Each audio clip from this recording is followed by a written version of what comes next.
And hey there, hi there, ho there, and a gracious good Saturday morning to you. Welcome back to another exciting edition of the Cardinal Couple Radio Hour podcast, where we discuss the joy and excitement of U of L women's athletics, and we certainly had some very exciting things go down this week in the world of Cardinal women's athletics. 28-0. I'll just leave it right there.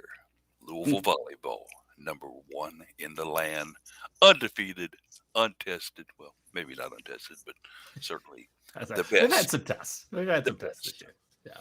We'll just say that they have gone through the slate.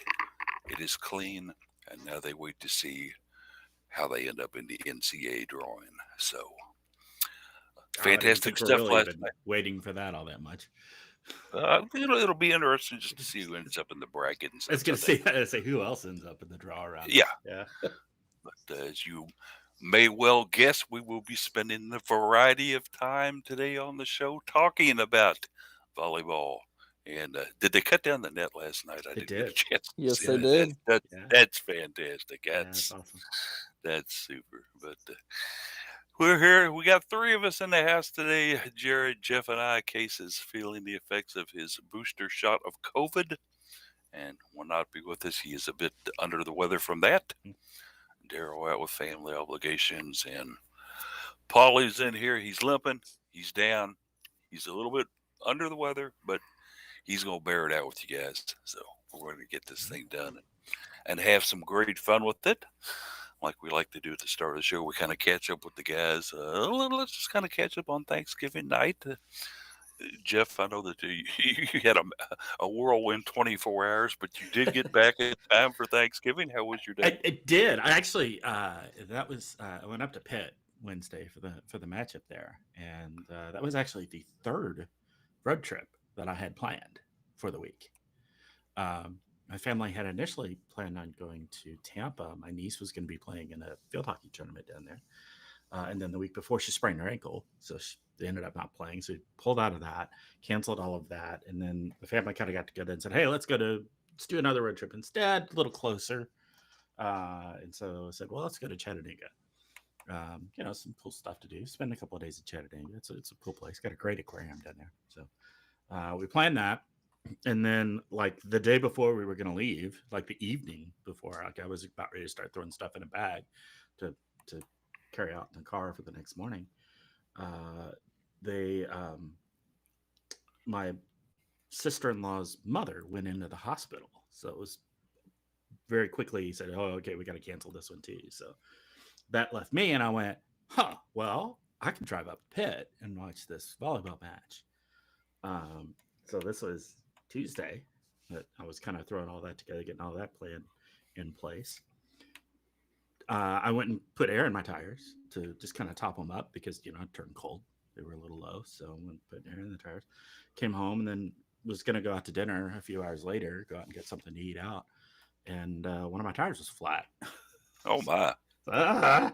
So I ended up having to go get that fixed Wednesday morning before I hit the road to drive up to Pitt, which is why if you watch that the stream of the Pitt match, you see me walking in across the stands at 4-5 or 5-5 score in the first set. That was when I arrived there. Cut it really close getting up there. So then watched the match. Started back, got back to about Columbus.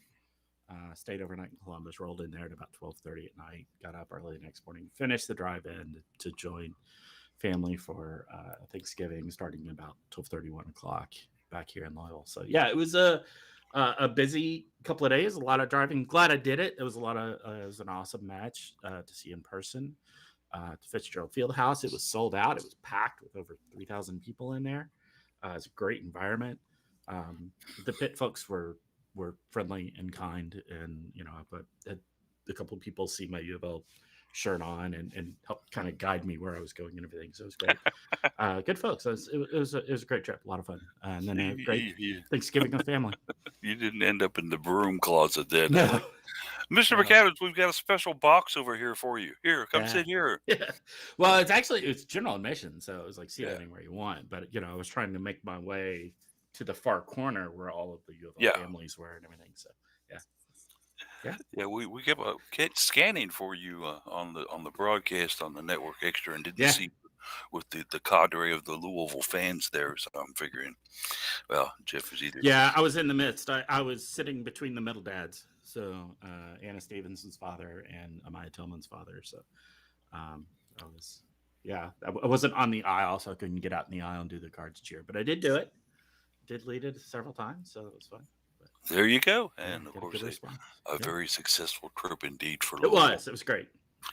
Poor Jeff, he just doesn't get around much anymore, does he? Kind of a stay-at-home, sit on the couch guy. Yeah. Mr. Jared, your Thanksgiving, sir, how was that?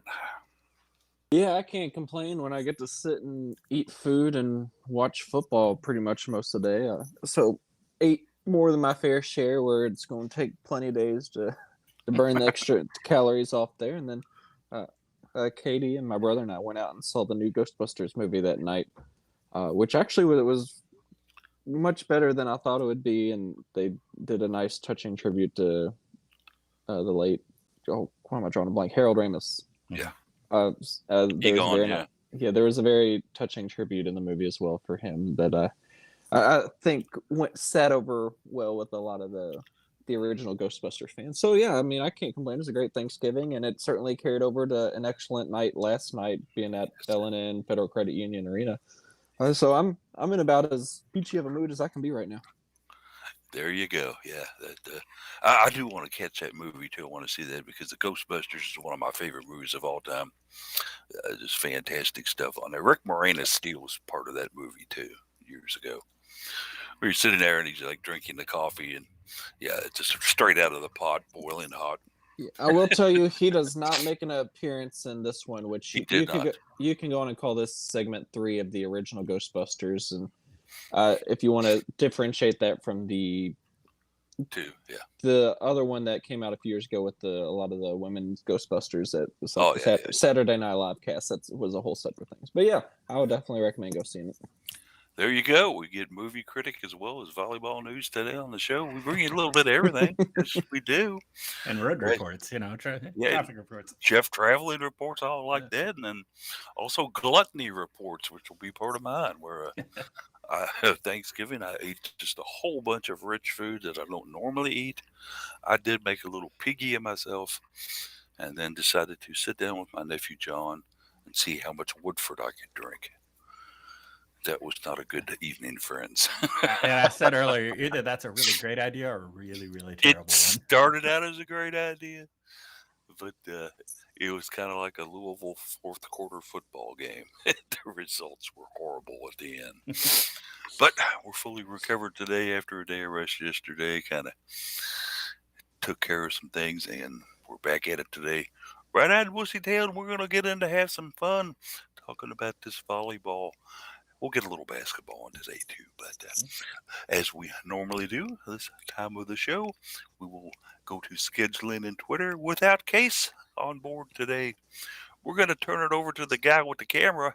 That's right, Jared Anderson, going to bring us scheduling and Twitter, sir. Yeah, go on. We'll do Twitter first, just because scheduling could get a bit tricky. Looking at Twitter accounts, those who are not present with us today, Daryl, who's out with some other personal things going on, tweets out as Daryl Faust 4. She's going to probably get a lot of UofL UK related tweets going on later on today. So if you're a big fan of the rivalry, go ahead, check her out. Case, who is recovering from his COVID-19 booster, will tweet on and off a little bit here and there. Tweets out as best case scenario. That is BST, no E in the word best. Jeff's got a couple Twitter accounts there. At Jeff McAdams, as well as at Car Couple Radio. And I'd have to assume there's some volleyball-related stuff going on out there right about now in celebration. Paulie tweets out as Cardinal Couple. Plenty of women's sports-related tweets coming from him, whether it's women's basketball right now, volleyball, and some of our formerly in-season field hockey and women's soccer. And then I tweet out myself as Mr. Anderson. Jared got a few quick volleyball photos out last night as well, if you want to check those out. That may not have made it on the article today. But moving on to scheduling, actually, there's an event going on right now for UofL men's basketball. They're at halftime down in the Bahamas with Maryland. Looks like that they were up 5 at that point. The only other big thing tonight is one that I think a lot of people have probably, whether you care about football or not, probably had an eye on it, is the Louisville, Kentucky football game to close out the regular season at Cardinal Stadium tonight at 7:30. Looking at the forecast, it's not going to be as cold as originally anticipated, only about a low of 40 about the time the game ends. So still plenty of reason to bundle up, but certainly get out there, cheer the Cards on.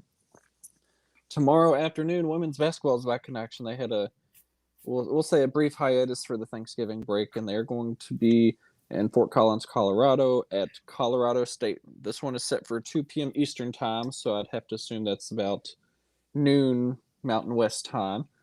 This one's going to be on Mountain West Network.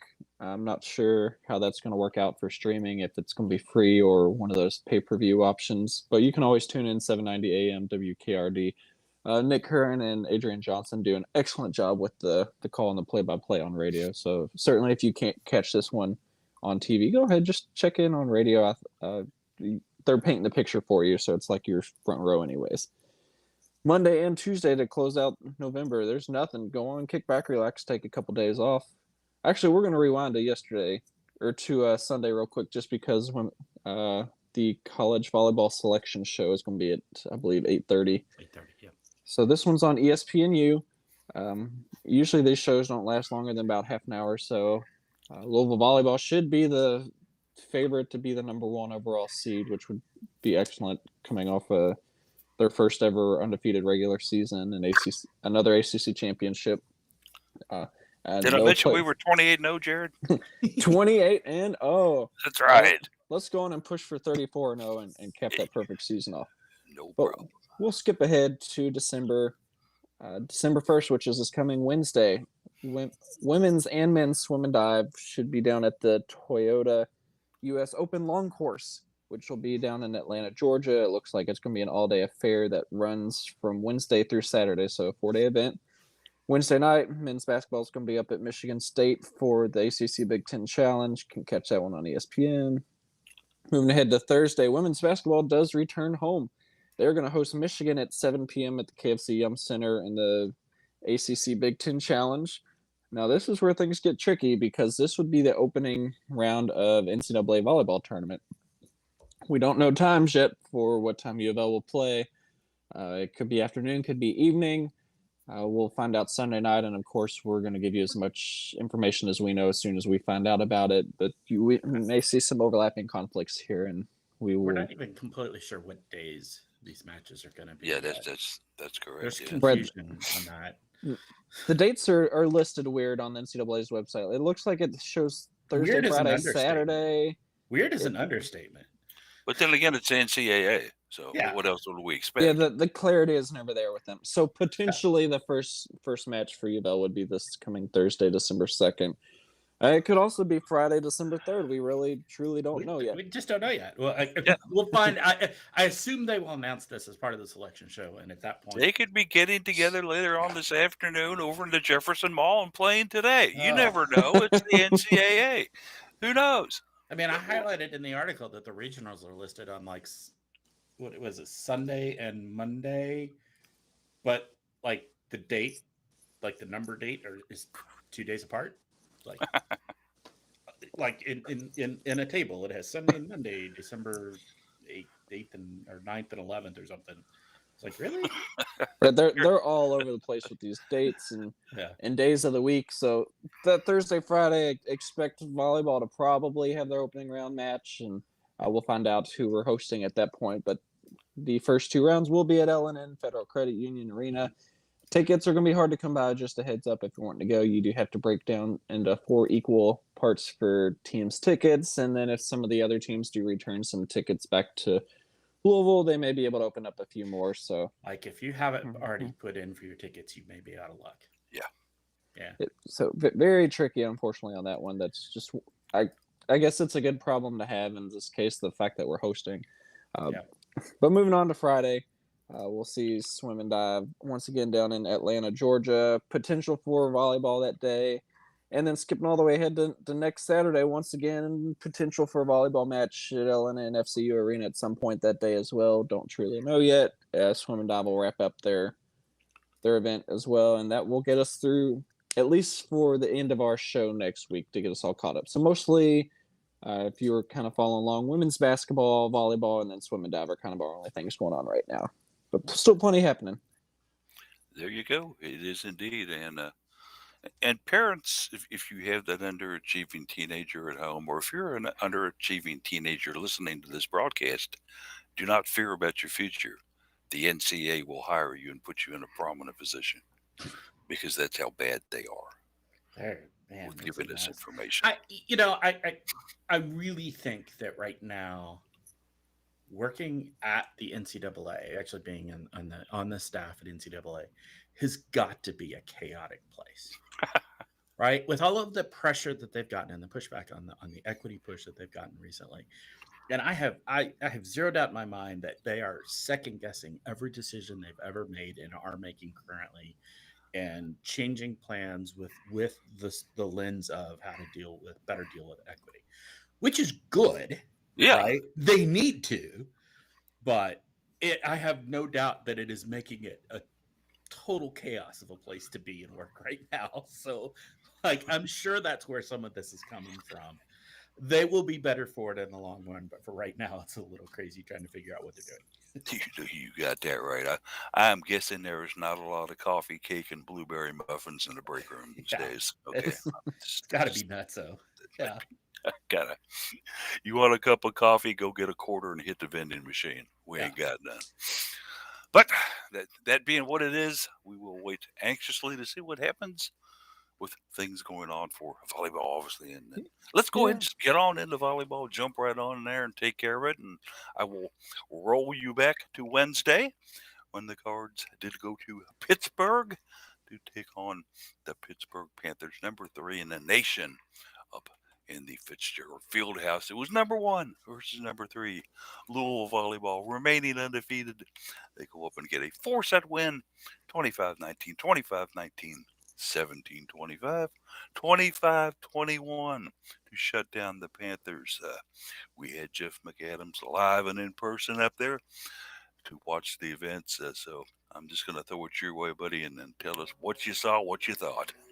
Yeah, this was obviously at 1 versus 3. This was the premier match of the season nationally in volleyball. It's just absolutely the highest ranked match of the season, with second place going to when these two teams matched up earlier a few weeks back, and they were number 2 and number 4. So um, by like quite a bit, like a pretty good margin. So these are two very, very good teams. Absolutely credit to Pittsburgh for being a very, very good team. Um, Battling it out in Pittsburgh on their home floor, so evens that out even a little bit more. They played well. They're a very good team. They played well. They adjusted well. And then we saw that in that third set. The Cards go out there. They take the first 2 sets with solid wins, not dominant, not total beat them downs, but solid wins. They go back in the set break, go back into the locker room. Pitt comes out with a different libero and a different lineup, a different setter, and they really challenged the Cards. They took that third set, really knocked UofL off their game a little bit for a set, and UofL was able to kind of come back and adjust that on the fly a little bit more in the fourth and get the win. But credit to Dan Fisher. I'm not a huge fan of him as a coach in general. He's kind of a whiner, to be honest. But he did a really good job of coming out with an adjustment and to try to attack the Cards and fix the shortcomings of what his team was showing in the first 2 sets. So yeah, it was what an environment. Over 3,000 people in the Fitz. Like I said, full house, absolutely sold out. It was great. I'm absolutely glad I made the trip. It was a lot of driving, but totally glad I made it. Absolutely. So, yeah, and it's just a yeoman effort by you. But I was a little bit mistaken on Wednesday night. I figured after taking those first 2 sets, Pitt was basically dead in the water and was, waiting for a lifeboat to come pick them up. But as the Could guys be pointed excused out for to me, thinking that. yeah, Absolutely. I mean, yeah. The guys pointed that to me on our group chat. Not necessarily. After all, they are the number 3 team in the country. They're not going to roll over and play dead, and they didn't in the third set. And so then my thoughts turned after losing that third set. Do they have the momentum now? Will they come back and put it to us in the fourth set? But Jared, as we saw, we kind of just shrugged off that third set and said, guess what? We're ready to go home now. Let's play a fourth set and let us win it. Yeah. Well, to an extent, but then after holding the 4-1 lead in that fourth set, Pitt was like, "Hold up, we're still not done yet. We're going to keep fighting." They went on that 9-0 run, and you don't expect to see a 9-0 run when you've got two of the top 3 teams in the country going. Not at all, no. And you got to look. There was a few different issues going on there, and back-to-back service aces kind of in the middle of that run for Pitt did not help, but UofL's blocking was a little off from what it normally is, while Pitt kind of stepped theirs up, and then Pitt just looked like they had the momentum still going for a little bit there until we finally got a kill from Anna Stevenson to just halt that run and take a moment to breathe and kind of just regroup. And from there, being able to battle it out back and forth before we were able to tie it up about midway through on our own little run and then pull ahead there at the end with another mini run was certainly nice. But I mean, Pitt gave us a good fight, and you have to give all the credit in the world to Pitt for what they were able to do, understanding that the ACC title was on the line and it's their own senior day, and a win for them could bump them up to number 2 potentially in the country. And there's a lot of things that could certainly work in their favor there. And Pitt's an excellent team, excellent program. You can't doubt them at all, and you can't really blame Louisville for poor execution, poor performance. I think it's just Pitt adjusted well and did what they needed to do. So certainly a great job by Pitt, but happy that UofL was able to pull that one out and show why they're still the number 1 team in the country. It was a good quality win on the road for the Cards, no doubt about it. And Jeff, let's just kind of take a look at that fourth set, a very pivotal moment in it, in that fourth set where Pitt was able to actually come back and this thing was tied up at 18-18. Yeah. And then a service several error. ties, right? Yeah. It's kind of traded points towards the end a lot. So Yeah, a service error, a mini 3-0 UofL run that had its share of controversy on it. Pitt challenging a serve or a kill by Iko Jones, saying it was long. And my God, they replayed this thing for like half an hour. It was ridiculous. Yeah. And it also brings to mind kind of what I heard Sean Moss say last night. Sometimes when they're taking a live situation that happened in real time and reviewing it, is it necessarily fair to go back and slow-mo every small movement of the ball as it approaches the line? And, oh, did it hit there? No, let's wind it back. Here comes the ball again, frame by frame by frame. Ooh, that's close. Oh, the ball just bounced away. Nope, they're going back again. And, it's not must-see TV, okay? Let's face that. Sean has posited this theory a few times that replays should be in real time. Yeah, like not slowed down, not slow mo. I don't agree with him on that. I appreciate the slow mo. I appreciate getting the calls right and using that capability to do that. In fact, I wish we had higher speed cameras, higher frame rate cameras, so that it was a little easier to see some of these. Sometimes a lot of these you'll see where the ball looks like a blur because it's moving fast enough on these cameras that are shooting 30 frames per second. Can we get some, 120 FPS cameras out there, maybe make it a little better? But what I do think, and my take on this is, if you need more than 60 seconds or so, just it's not conclusive. Just say call stands and go on. Put a time limit on it. That's the way they work it in football. Just right. Yeah. If it's inconclusive pretty quickly. Right. If you can't figure it out in that amount of time, then move on. Now, what I will say is, in volleyball, and I suspect in other sports as well, there can be a review that you make a decision that says, okay, this is what happened at this point. Now we need to go consider some other things as a result of that. I think we saw, for example, one of those things happen last night where they called a Louisville in the net, and Louisville may or may not have been in the net, but what I think some of the call came down to is the ball on the hit on the attack from Notre Dame hit the antenna. So then you say, okay, well, was Louisville in the net or not? Maybe yes, maybe no. But if they were, then you also have to look at it and say, did the ball hit the antenna first? If so, it's out of bounds. Yeah. It's not a net call. So you've got some, like, sometimes you can have some follow-on questions. So I think I would want to leave, if you say a 60-second time limit, I think I would want to leave an option, say, okay, the initial thing being reviewed is 60 seconds, but now maybe you have some more time to say, what about some of the follow-on decisions that need to be made? I would be willing to accept that. So, I don't know, it's a little harder to regulate that, but certainly food for thought, and certainly varying opinions on it. But yeah. it is what we have right now. We'll see how that can progresses down the road. But a nice 3-1 set win for the Cards. Jeff got back safely from Pittsburgh and all was fine. So let's fast forward it to last night. Where in the LNFCU, the Notre Dame Irish came in to face the Cards in volleyball, an Irish team that desperately needed a win in order to get eligible for the NCAA tournament. They have a high RPI, but they had a losing record, and so they certainly had the motivation to come out and play the Cards. And they showed that motivation in the first set, taking it over Louisville, 24-26.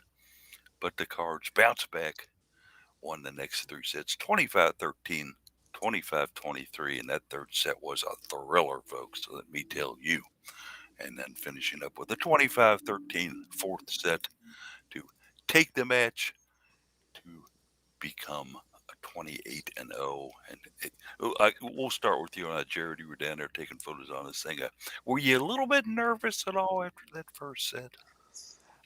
I don't think nervous is the right word. I think maybe more annoyed or frustrated could be a better word to put it, because going into this, and we've talked about this before, it was a trap game.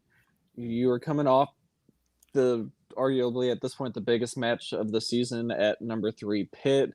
It helped extend your undefeated streak, and it just guaranteed your ACC title. And at that point, pretty much no matter what was going to happen, you're more than likely going to be a top 4 seed in the NCAA tournament. So at this point, your odds are kind of looking forward onto what's going to happen with the committee and the NCAA tournament. And you may overlook a Notre Dame team that I believe you swept early in the year. But Notre Dame's one of those teams that we've had a good rivalry with in the past. And the way they've been in the past few years, you don't know. Are you going to see the Heckle or Jod option here?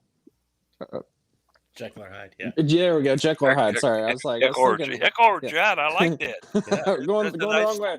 But Jekyll, you're going to the Jekyll or Hyde option with Notre Dame. Yeah, and sure. They definitely look like a much different team than the first time we played them, despite having sure I'm going to butcher her last name, but Charlie Nigo out for this match as well in a boot. And I think we just overlooked Notre Dame in that first set. And you can tell in the second set, we're like, hold up, wait a minute, this isn't supposed to happen, especially on our senior day.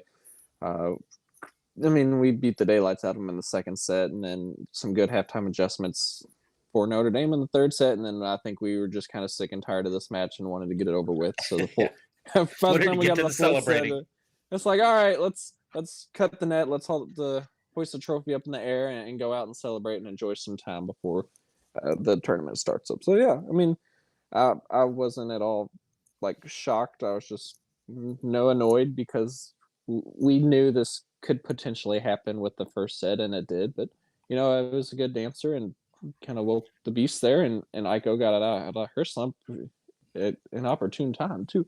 She really went off there in the second set, so glad she woke back up. Jeff, in that first set, we were able to actually come back and tie this thing up at 24-24.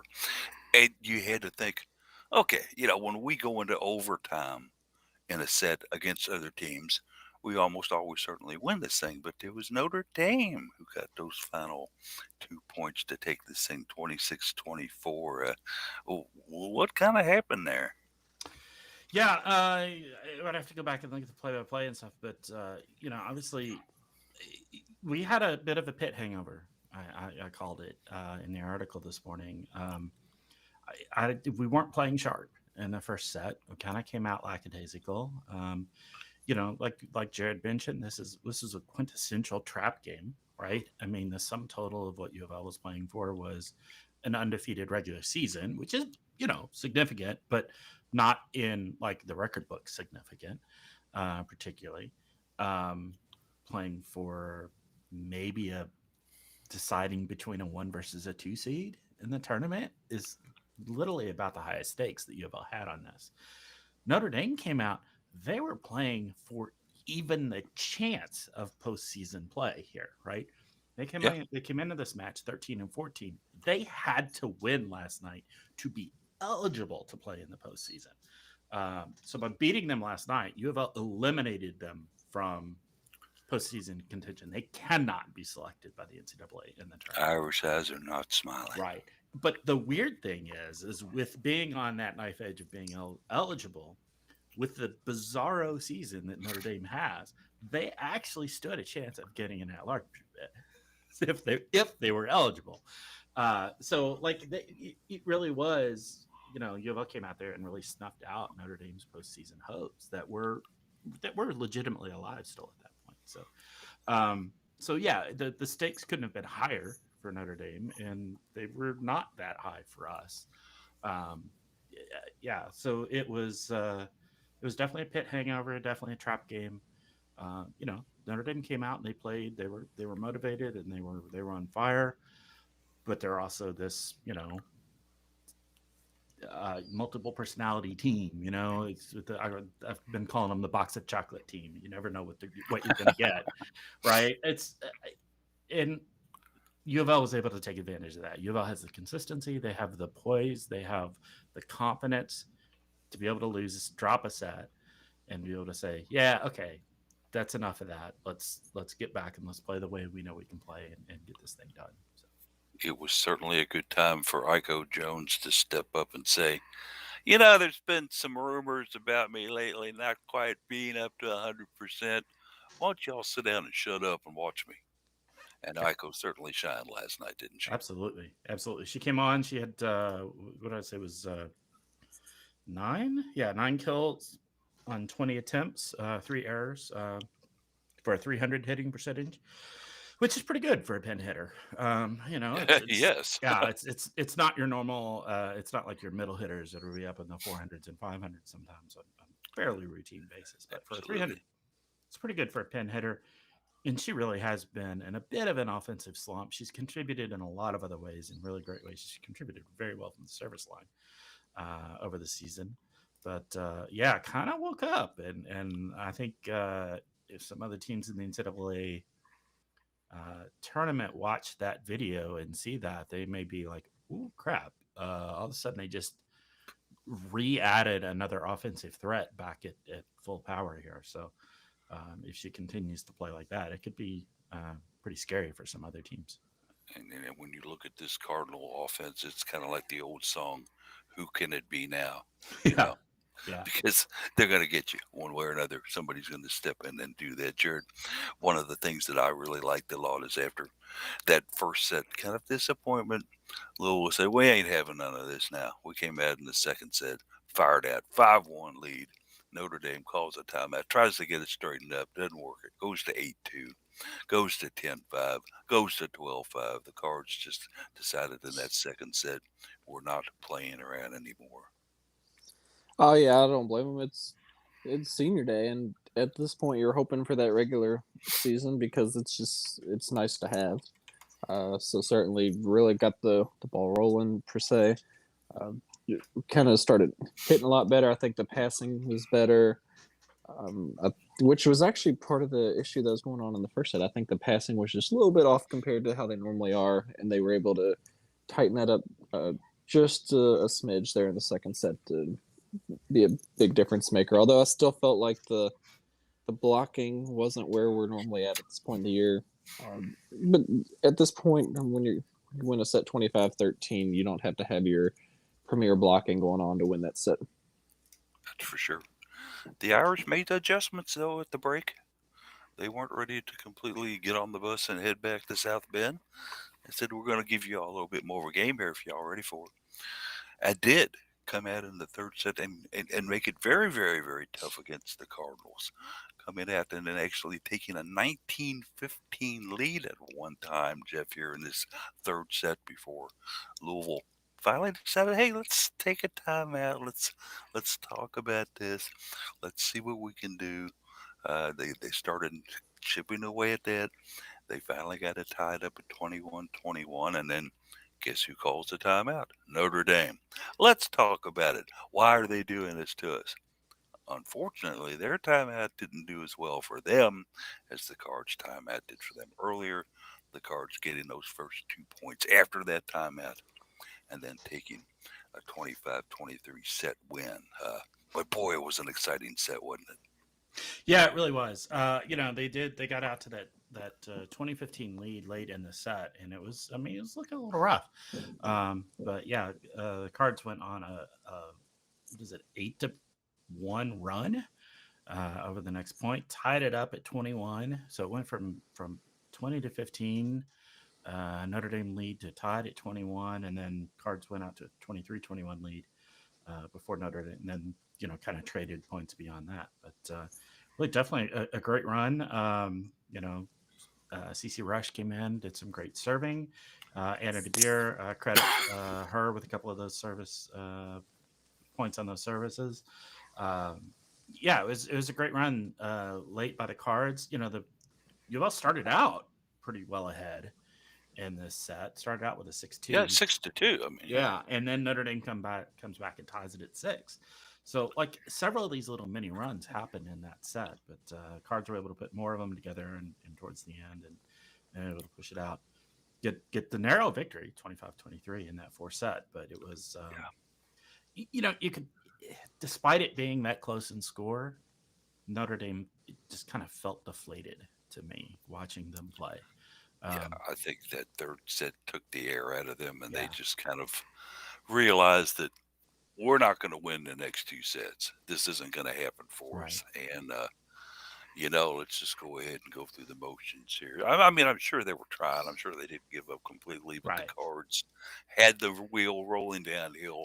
The Cards had the momentum, and they said, let's just go ahead and take this 4 set, bang them out. And Jared, they jumped out to a 7-2 lead. They were up 9-5. Louisville takes 5 straight out of the next 7 to put this thing up to 14-7, and it was like a football score there all of a sudden. And Notre Dame is back against the wall.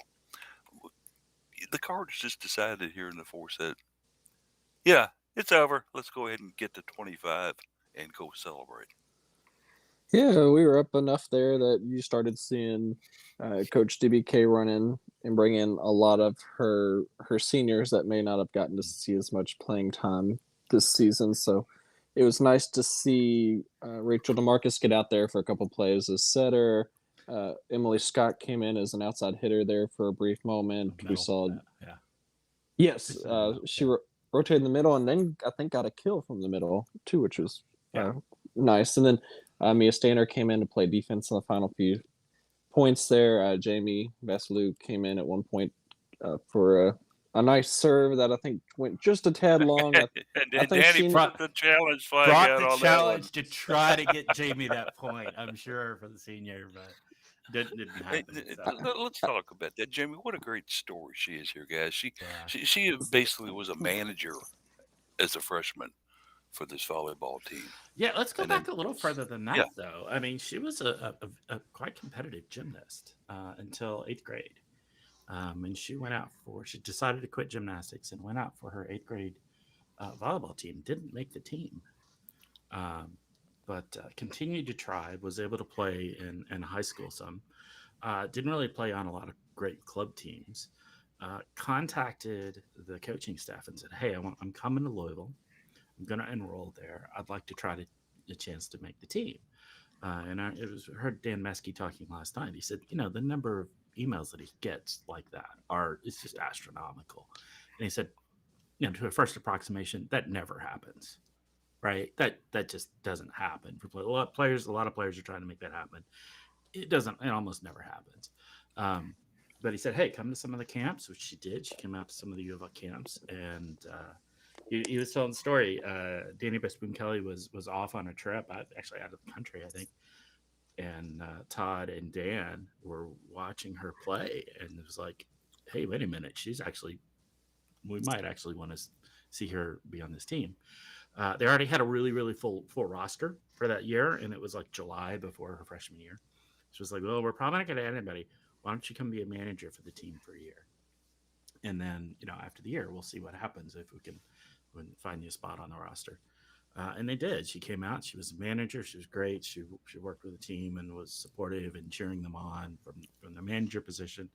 And then her sophomore year, joined the team as a team member and has played, sparingly, but has been out there and been a lot of fun and supportive. She's just wonderful. She's a lot of fun. She's hysterical. She's a funny person. The celebration ensued after that 25-13 4-set win. They cut down the nets in volleyball. You don't see that very often, but they did. And they had the senior awards ceremonies and such. And then, Jeff, to understand, they all went over to the Marshall Center to have even a little bit more of a celebration with the Side Out Club. Thornton Food Center, drinking but conversation, right? The Thornton Center, Yeah. with the Side Out Club over there, not the Marshall Center. That would have been. Yeah. Here, have it sit on this bench press. stand. Let's go over and play field hockey now. We just wanted Yeah. volleyball. Let's grab the sticks. No. So we'll do the Thornton Center. Yeah, we're down at the Thornton Center. It's a beautiful facility. I've been there a couple of times. It's really nice. Yeah. And invited all the Side Out Club members, players, and the players' families and friends over there, and had a bit of a celebration again of the seniors. Had videos on each of them, and gave the other players and the staff an opportunity to talk about each of the seniors. And then, some light hors d'oeuvres and food, and then some time to mix and mingle. It was a lot of fun. It was nice. 28-0, perfection. Yeah. And now we wait to see what happens Sunday night. I mean, it's not the high drama that a team might normally experience, wondering if they'll get a 1 seed or wondering where. It's not that tense, watching of it if you're a bubble team, Exactly. It's more of a curiosity kind of, well, we know we're the 1 seed. Let's just kind of see who ends up on our region here and who might possibly be somebody to worry about. But, go ahead and turn the cows out to the pasture. We're taking the day off because we're number 1, and we're going to wait and see what happens. 8:30 Sunday night. This one will be on ESPNU, the NCAA selection show. So, Jared, let's all go to you first on this. It looks like the Cards could very possibly have their first 4 matches here in the city of Louisville. Any ideas on maybe kind of venturing a guess on what a Final Four might be? Who could be in this thing? I mean, it's very possible to have 2 ACC schools in the Final Four at this point with Louisville and Pittsburgh. Just watching how the Cards have played this year, and even in what you could call some of their tougher matches, and how they've been able to really just overcome some of those and pull through in the end. It's really hard not to put Louisville in your Final Four, even as your favorite to win the national championship at this point. So obviously, and being a UofL fan, I'm going to put them right up there in the Final Four, of course. And watching how Texas has played, I've gotten to watch a few of their matches. And I mean, Texas is another one that's could be a heavy favorite for the Final Four. So certainly them. It's hard not to go with Pitt as well, with all 3 of their losses, 2 of them to us and then another one to Georgia Tech, who is, according to the playoff committee, a top 10 team right now. The coaches poll puts them at 14, so a little discrepancy there. So, I mean, Pitt's another good one that also went fairly far last year. So I think your first 3 spots are the Final Four, boom, boom, boom, right there. And then it kind of opens up a little bit. That's a whole lot of options for and I'm going to throw a couple options at Jeff here and kind of see. I'm going to throw 2 teams at you, and you tell me, are you buying them as the Final Four, or are you saying, no, don't step up so fast, not this year? First of all, let's stay in conference, Georgia Tech. I was going to say that. I say there is a legitimate, not likely, but legitimate possibility of 3 ACC teams in the Final Four, with Georgia Tech being the 3rd most likely. Yeah. Interestingly, Georgia Tech is actually the 4th team in the final standings of the ACC. Miami ended up tied with Pitt for number 2 in conference, by the way. So let's not overlook Miami. Let's not indeed. Yeah. But yeah, I mean, I think there's a legitimate shot. I think it's a long shot, but it is there. It is legitimate. They're a very good team. They could make their way. They're currently ranked 14th in the AVCA poll. I think in RPI they're around 8th or 9th, maybe. Significantly higher than that. So, I was wrong, 6th actually in the RPI. So yeah, there's a legitimate shot there for 3 ACC teams. But yeah, I think Louisville, Texas, Pitt are almost consensus picks All for the right. Final Four. All right.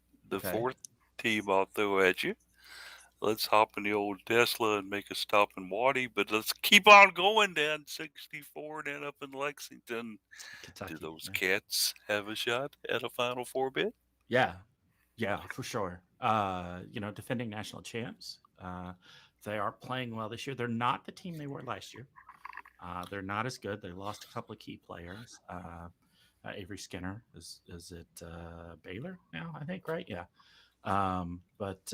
Yeah, they're still a very good team. I think they still have a play at it. Currently in the AVCA rankings right now, BYU is 4th. So you got to obviously consider them a little bit.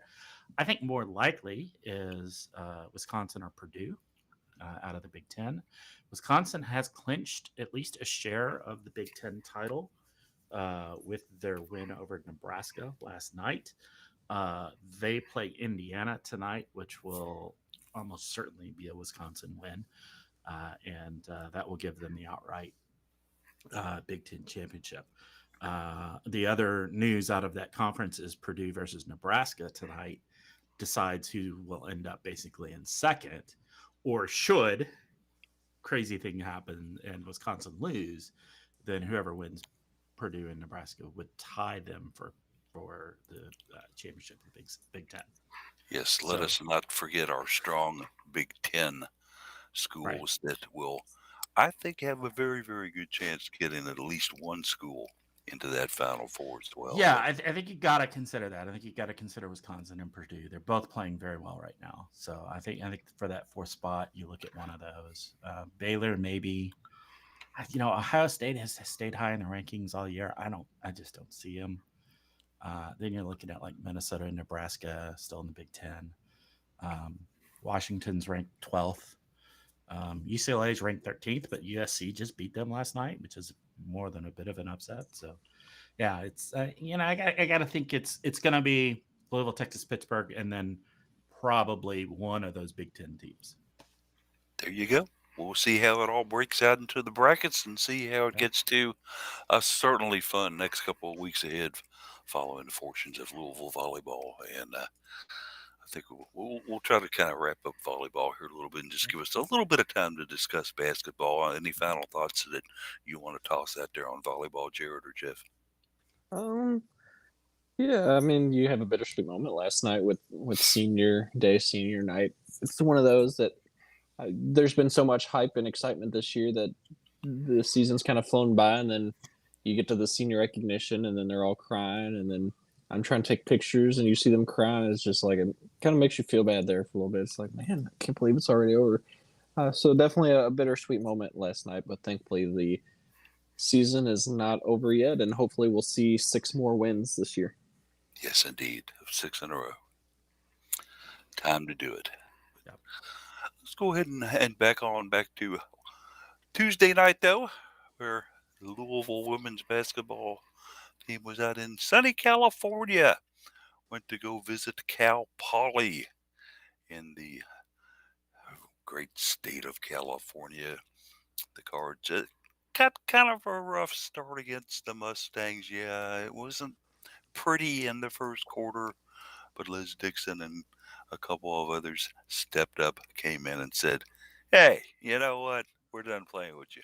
A 72-32 win for Louisville as they went into the Thanksgiving break with a nice victory, pulling away at the end there.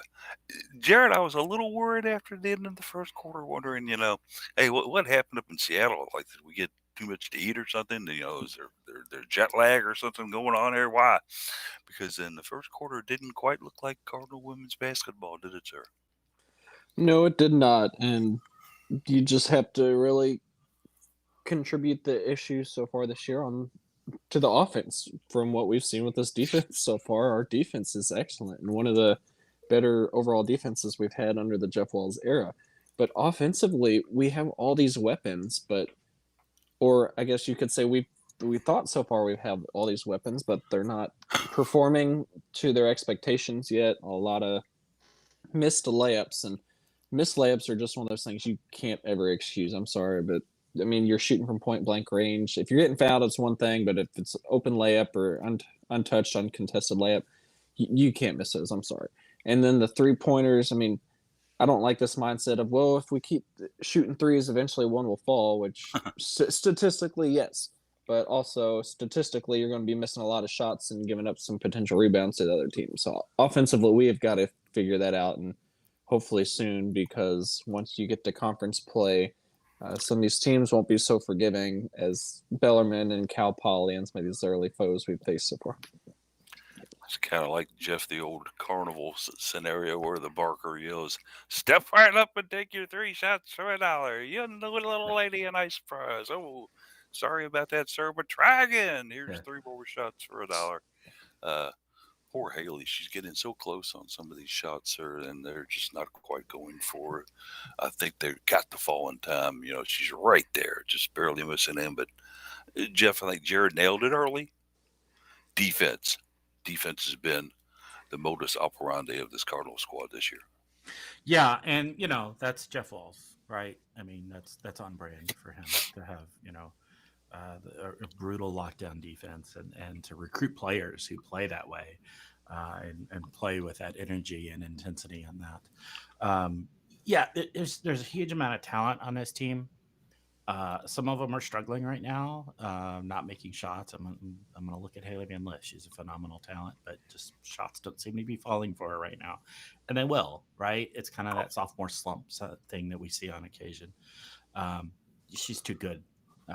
Those will start falling.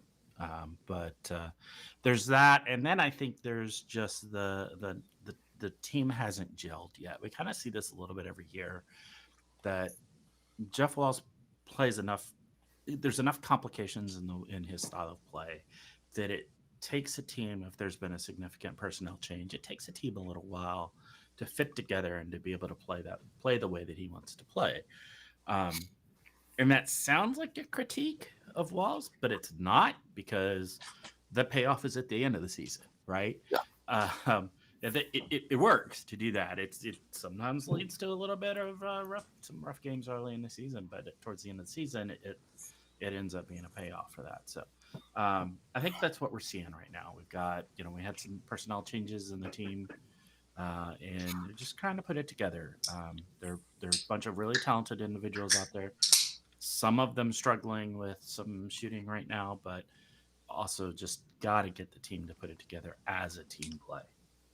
And Jared, is it what I like to call PD post Dana? Are they still kind of struggling to reach an identity now that she's graduated and gone on to the WNBA, or is it just a matter of fact of where they have to just kind of close the door on the Dana era and say we have to start our era now with this group?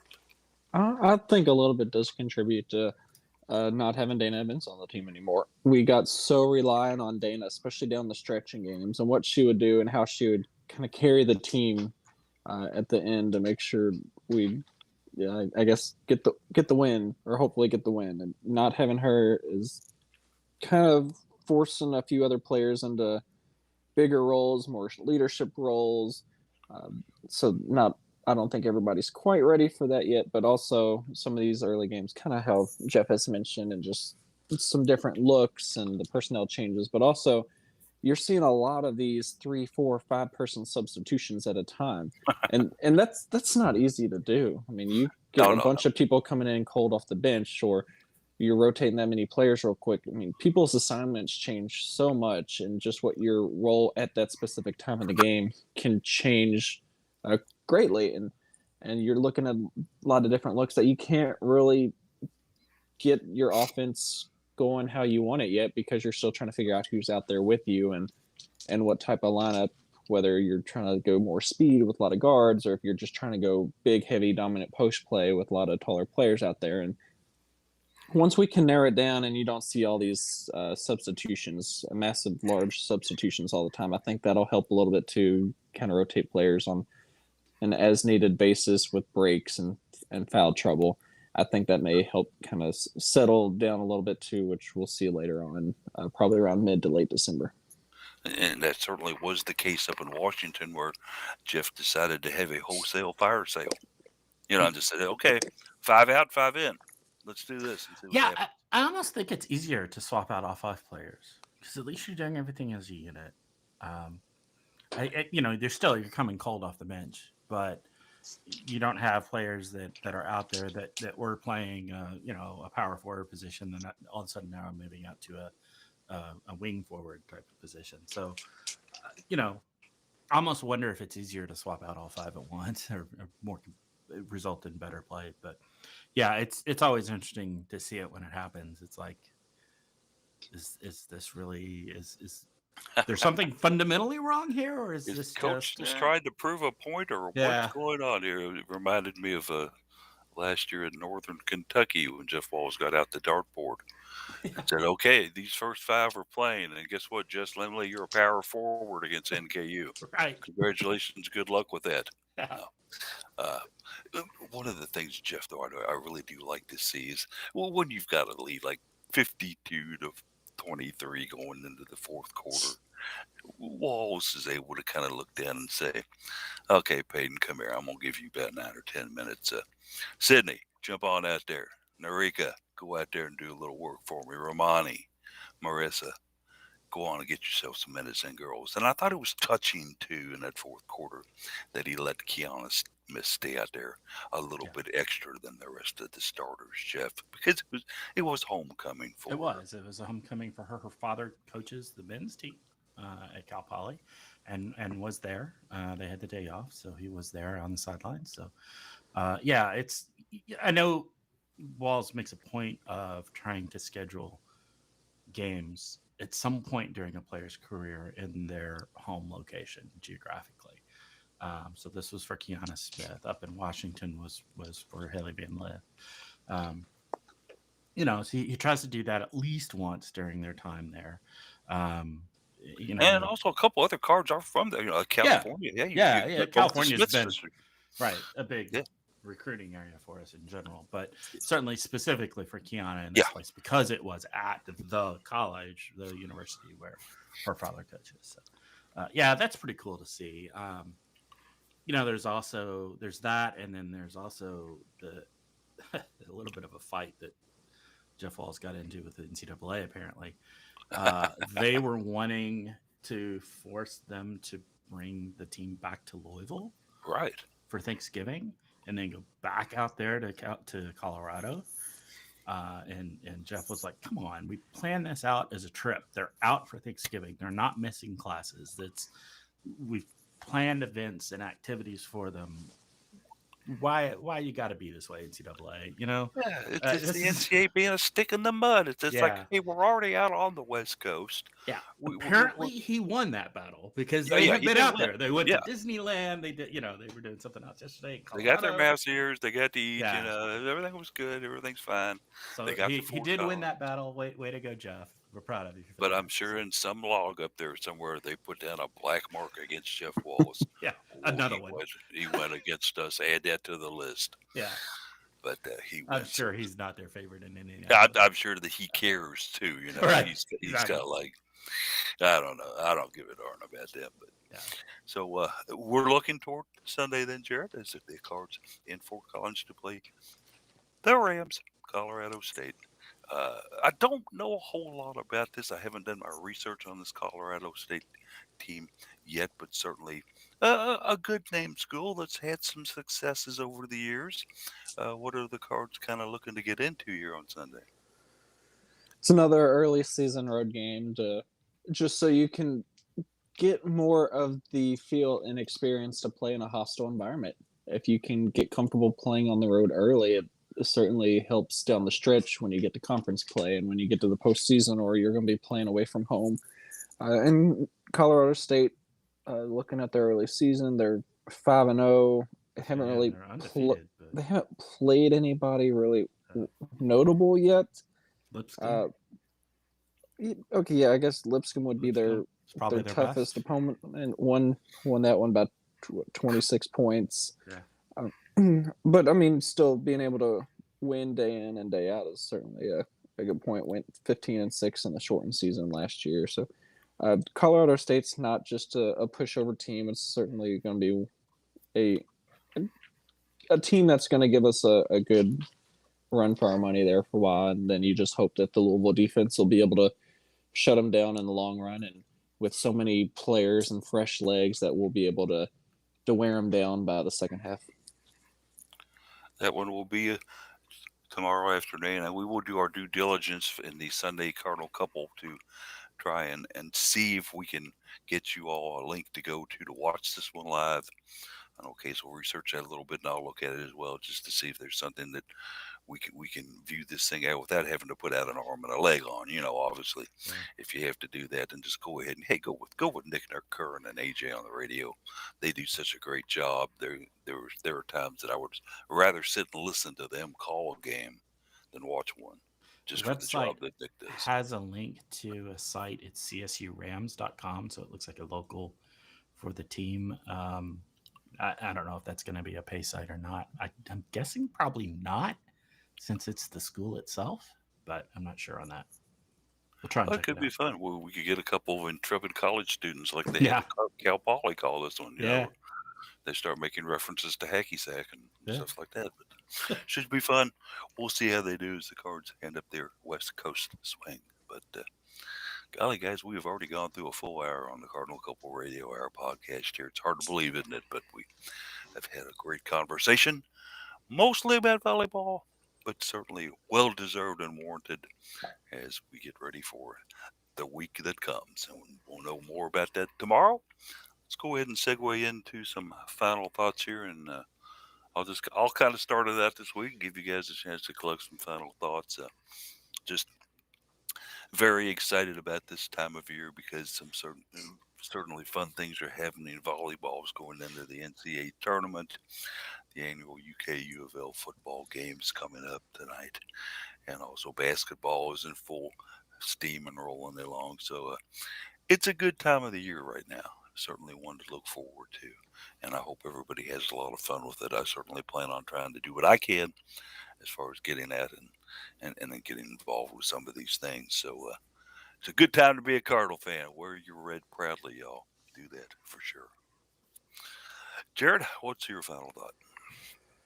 Yeah, I'm just hoping to go on and finish off the opening part of this weekend with more wins. With the big football game tonight, I'll be back out there one final time this season. Glad it's going to be a little bit warmer than originally anticipated. Yeah, for bragging rights, definitely want to get the win, but also just I like to win in general. Love to see UofL sports succeed, and especially after the high success for volleyball this year. Let's kind of keep it going with football today, and then women's basketball tomorrow. Let's keep the ball rolling. Absolutely. Let's keep it going. Jeff, what you got for us?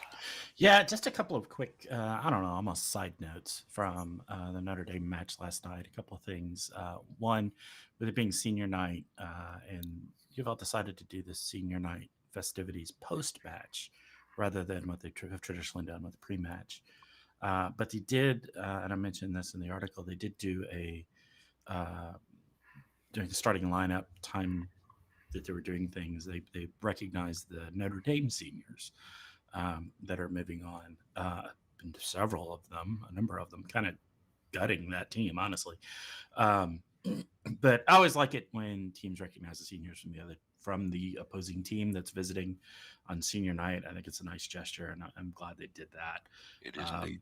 A lot of very fine players at Notre Dame that are finishing out their time there. Charlie Nigo, Nunez, the setter, several of them. So there's that. Also, after the match, and keep in mind, again, like I was saying earlier, this was Notre Dame having their post-game hopes officially dashed by losing the match to UofL last night. I was up in the stands. I saw the Notre Dame's player kind of pointing and yelling towards the Louisville players, and I didn't quite grok what was going on at the time. I went back and I watched it on the replay, and I talked to some of the players at the reception afterwards. I wasn't sure if they were maybe getting a little chippy about something or like showing support and cheering for them. It turns out they were cheering for them. They were saying, "Hey, go get that championship, go win."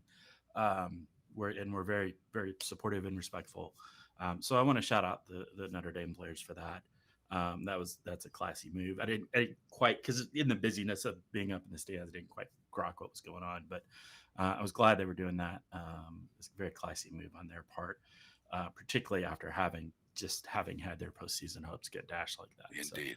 So, very cool on their part. It was much more obvious what was going on the telecast when watched that. So You can still be complimentary in defeat. Yes, absolutely, and then Warren is very classy, and that's that, and thank them for that.